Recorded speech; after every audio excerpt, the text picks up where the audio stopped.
Hello, good morning, good afternoon, good evening everyone. Welcome to Mauskis channel.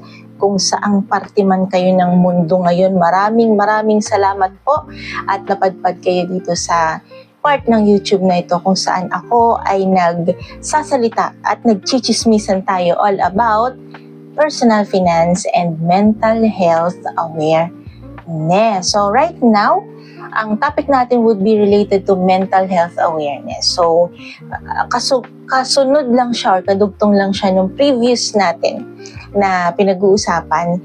And nung nakaraan pinag-uusapan natin is bakit nga ba may mga ibang taong triggered sa'yo or triggered ka sa ibang tao kahit wala naman siyang ginagawa sa'yo. Right now, ang itatakel natin ay ginagamit naming indicator, naming mga empath. Kung may inggit, malalaman mo kung paano, paano mo malalaman kung ang isang tao ay may galit, some kind of beef, or inggit, kahit hindi naman yung sinasabi sa'yo. Or kahit medyo napaka-subtle lang nung mga actions or words na ginagawa niya. So, as an empath, or by the way, gusto ko lang i-emphasize that I'm not a professional psychologist, okay? So, anything na kailangan ninyong i-assess sa sarili ninyo, na kailangan license ang mag-assess, go to your psychologist or to the professional ones. Ako, ang sinasabi ko lang is all about the things that I have experienced, I have researched about, because I am an empath. And being an empath, kami ay mga magnet sa mga narcissist at mga dark triad na mga personalities. Sa susunod na lang natin video, i-discuss ko yung dark triad personality. Alright. So, gusto ko lang sabihin na yung mga sasabihin kong some of the indicators ay hindi naman ibig sabihin na uy, nakita ko tong indicator na to or sinyalis na to is gano'n na talaga yung tao. It depends sa pattern. May pattern ba? So usually, malalaman mong may something nga yung tao sa'yo pag siguro 5 or almost all of the indicators or mga points dito sa sasabihin ko ay nakikita mo dun sa tao na yon. Yung tao may be someone close to you or not close to you. It can be a best friend, a friend, kamag-anak, whatever, opisina, kapitbahay, whoever na tingin mo ay nakakasalamuha mo and nagkakaroon ng nararamdaman na negative towards you. May isa pang misconception na kapag naiinggit yung tao sa'yo, sinasabi na, ba't naman ako maiinggit dyan mas mayaman ako dyan, mas matalino ako dyan, yan. Mas maganda ako dyan. Ayan, mga sinasabi, di ba? No, it doesn't mean na kapag mas sila sa'yo, hindi na sila makakaramdam ng inggit sa'yo.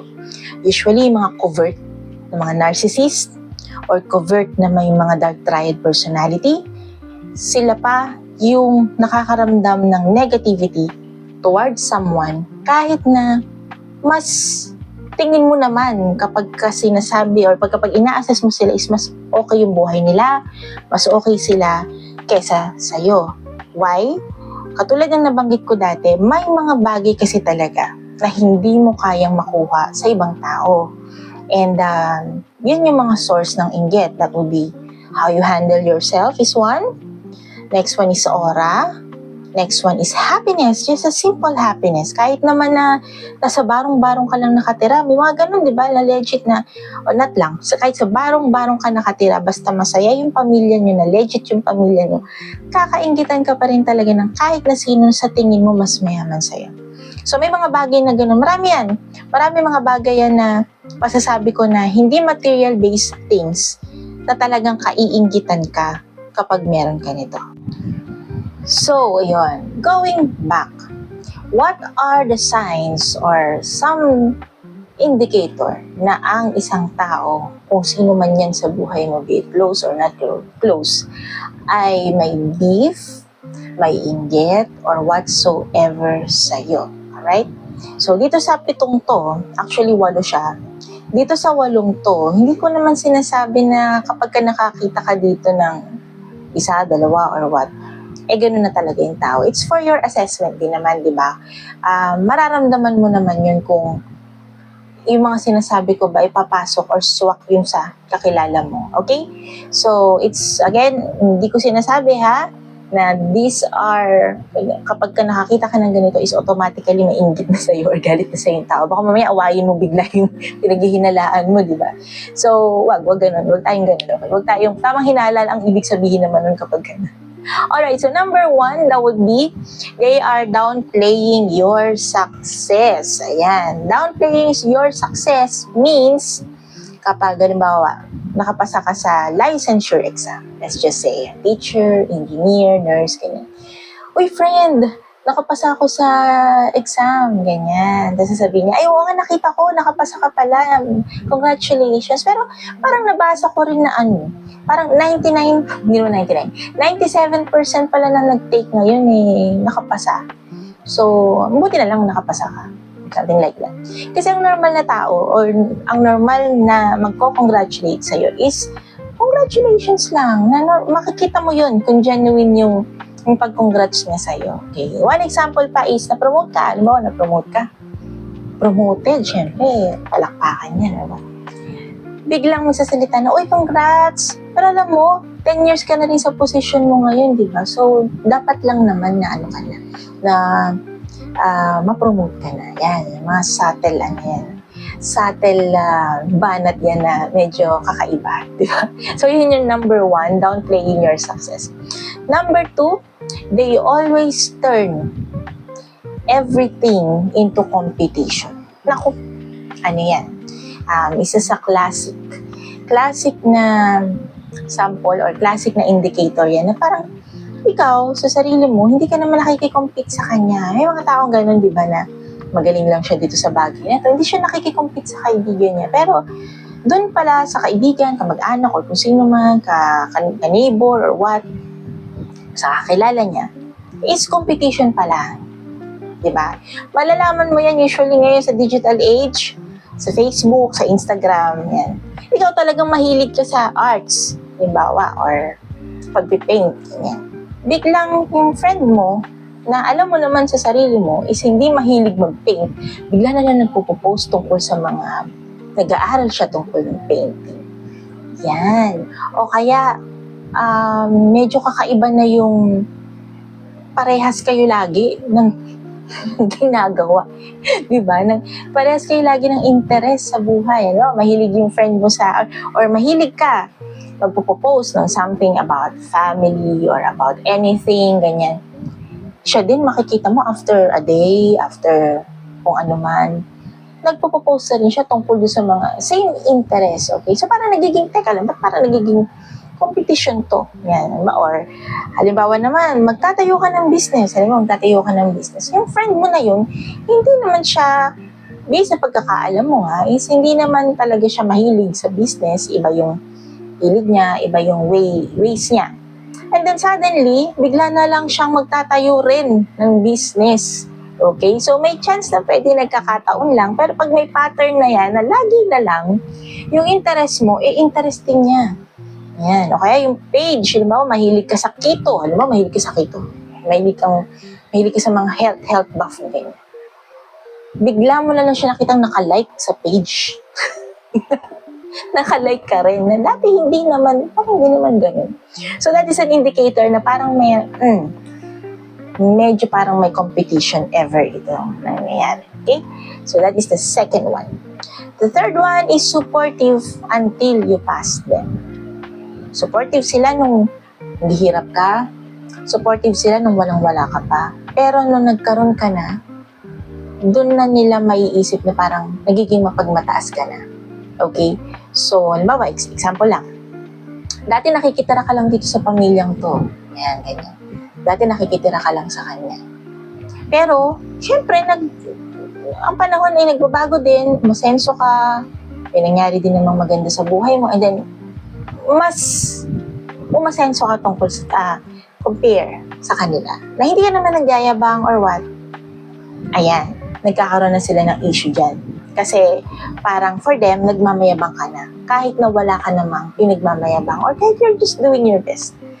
Ayan, so, noon, okay sila, tinutulungan ka nila, uy, okay ka lang ba, ganyan, ito, may pagkain kami, ganyan, nung yumaman ka na, taas na kilay nila. So, mararamdaman mo yun, na kapag sinasilent treatment ka na nila, ganyan, so, yan, one indicator dyan. Number 4 would be pointing out error but quiet when you are successful. Yan ang isa sa mga indicator. Pagka may error ka, halimbawa magka-work kayo sa trabaho, let's just say, or sa school, lagi na lang yung sinasabi yung error mo, lagi na lang yung sinasabi, uy, pangit yung pagkakagawa mo dito. Uy, sabi pala ni boss ganito to. Uy, sabi pala ni or parang tingin ko, hindi okay itong ginawa mo. Mga error, puro yung mga mistake. Of course, we are having mistakes sa mga buhay-buhay natin. That's fine. And then, kapag naman nag-materialize yung ginawa mo, tahimik yan.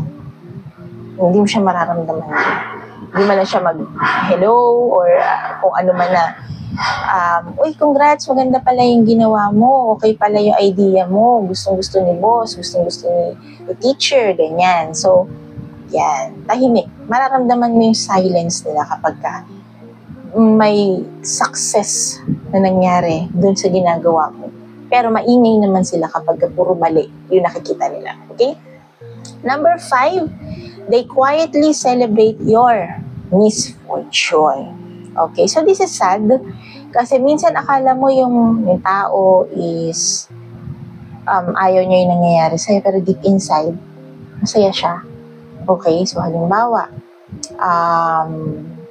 nagkasakuna ka. Halimbawa lang, nagkasakuna ka, nasira yung bahay mo, nasira yung sasakyan mo, ganyan. Hindi mo sila maririnig na mag-comment. Or kung mag-comment man, medyo parang makikita mo off.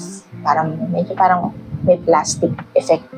Or mararamdaman mo yun di ba? Na kapag parang hindi sila nagbibigay ng, o hindi siya nagbibigay ng sincere na pakikiramay sa'yo. And mararamdaman, parang masaya pa siya. O puro ko parang. Masaya pa siya sa nangyayari. Okay? Ramdam mo siya at makikita mo yung reaction kapag may nangyari sa'yo hindi maganda. Tapos kinuwento mo sa kanya. It will show. Hindi mo mapapalagpas yan. Kasi for me as an empath, ako talaga, ramdam ko.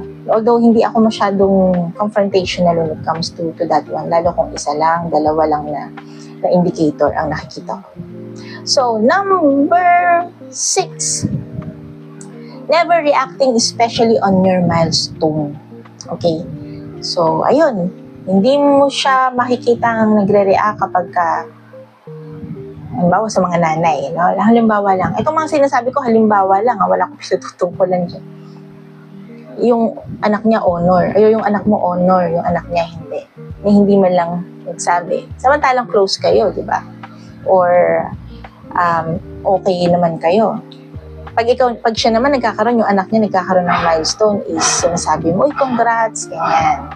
So, hindi ka niya kino-congrats. Hindi siya nag-happy birthday.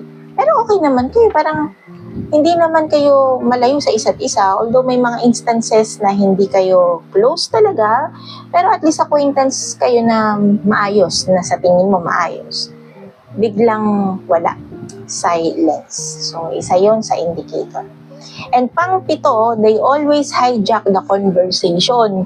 So, laging siya ang bida. Alright? So, kahit na ikaw yung may moment, ipapasok niya yung moment niya. Nag-iusap-usap kayo magkakaibigan, ipapasok niya yung sarili niya na siya yung bida. Okay, so Jollibee ito. May iba kayong usapan, ipapasok niya yung milestone niya. So something like that. Okay? At ang pang-8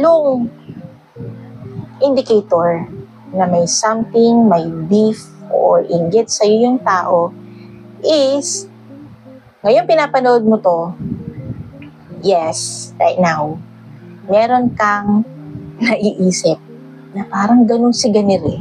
Yan. So, kapag itong mga sinabi ko, downplay your success, they always turn everything into competition, supportive until you pass them, pointing out error pero quiet when you're successful, they quietly celebrate your misfortune, never reacting especially on your milestone, they always hijack the conversation. Pag itong 7 na to, meron kang naisip na isang individual, isang tao, isang kaibigan, isang personalidad, most likely, meron tong tinatagong beef sa'yo. Alright? So again, paulit-ulit ko sinasabi, wag din naman tayong paranoid. Malalaman mo yun, ramdam mo yun, di ba? So, why am I discussing this? Kung normal lang naman kasi nainggit, hindi masama yan eh. Ako rin naiinggit. May mga inggit moment din ako sa mga tao. Kasi may mga bagay din naman na hindi natin nakakamit. Alright? Pero, once na ang inggit ay naging or nag-level up na, nagkaroon na ng paninira against you, smear campaign towards you, that is how it is becoming dangerous. Na nakikita niyo sa mga TV patrol, sa saksi, or may saksi pa ba yun? 24 oras, na may bigla na lang crime na nangyayari, may nagbubugan, or may whatever, may traidura na nangyayari. This is because hindi mo nakita or hindi niya nakita yung evolution ng nararamdaman ng isang tao towards him or her, or kung ikaw man yung towards you. So, akala mo chami-chami kayo, akala mo okay kayo ng friend mo. Pero yun pala, may tinatago silang sama ng loob, galit, inggit, visit sa'yo, nasa utak na pala nila eh, napaka-mapagmataas naman itong taong to, or kala mo naman kagaling-galing. Tapos ikaw, okay lang sa'yo, I mean, masaya ka na nakikipag-usap kanila, that is where it's becoming a problem. Dahil, sample, halimbawa, naiinggit siya sa'yo dahil parang feeling niya, favorite ka ni ma'am, dahil ikaw yung laging matalino, ikaw yung laging whatever. Gagawan ka niya na hindi magandang istorya. I-smear campaign ka niya. Sisiraan ka niya. Halimbawa naman, yung kapitbahay mo, nananahimik ka. Halimbawa lang, wali mo sila pinapakailaman. Abay, alam na pala ng buong mundo sa labas yung mga chismis towards you nang wala kang nalalaman dahil lang sila is may something pala sa'yo. Diba? Hindi ko sinasabing inggit, but there's something negative na they wanted you to fall down. Yun ang hindi maganda. So you have to identify right there and then and fast once you see some of these and once na-identify mo and once na may makita kang ganito, lumayo ka kaagad. Run for the hills. Alis. Una, negative energy yan. Hindi magandang merong may galit sa'yo, may evil eye. Kasi binababa niya yung chances mo of having your full potential. Pangalawa, hindi mo alam, baka binabackstab ka na. So, paano ka magkakaroon ng peaceful environment, peaceful mind, kung merong ganitong tao na nang bababa or nang babagsak sa'yo? So, it is very, very, very important na ma-identify mo. Sa aming mga empath, we can identify, hindi naman right away, pero subtle din ang pag-identify namin sa ganito. Pero madali namin ma-identify. Kaya kami, kadalasan, lumalayo kami ng paunti-unti sa mga ganito. Pwedeng mild lang yung inggit sa amin or galit sa amin, pero lumalayo pa rin kami. However, para sa mga hindi masyadong sensitive na mga individuals, yun ang nagkakaroon sila ng problema dahil hindi nila alam kapag may nangyari na sa kanila na bad, they are caught off guard. So dun pa lang, hindi na sila nakalayo bago pa may mangyaring hindi maganda sa kanila. Bago pa sila nasiraan, bago pa sila napatanggal sa trabaho, bago pa sila nagawa ng hindi maganda, hindi nila na-identify. So I am helping you guys to check on your end. Baka may ganitong tao sa inyo. You have to get rid of these people. Cut ties with them. It will help you to have a good mental health and it will save you from some of the dilemma of having some people na nagbibigay ng evil eye towards you. Stay away, run, and pero syempre, kapag ka medyo hindi maganda na yung ginagawa or nangyari na sa inyo, ay talagang confront them. You need to confront them para tigilan ka. Kung kaya mo, kung ganun yung personality mo. Kasi ako ganun ang personality ko eh. Kapag ka may mga ganyan, sinasabihan ko, and then I cut contacts. Dahil, that is an evil eye. Alright? Again, assess your situation, and as always, kapag naman alam mong wala kang ginagawang hindi maganda sa ibang tao, and you have a peace of mind, walang problema. Okay? So, I hope this helps. If you do have any questions, suggestion, violent reactions, wag naman sana. Please comment down below. And yeah, kindly subscribe to my channel, my growing channel right now. I have 663 subscribers. Thank you so much, and see you on my next vlog. Baka personal finance na ulit tayo. Alright? Bye-bye!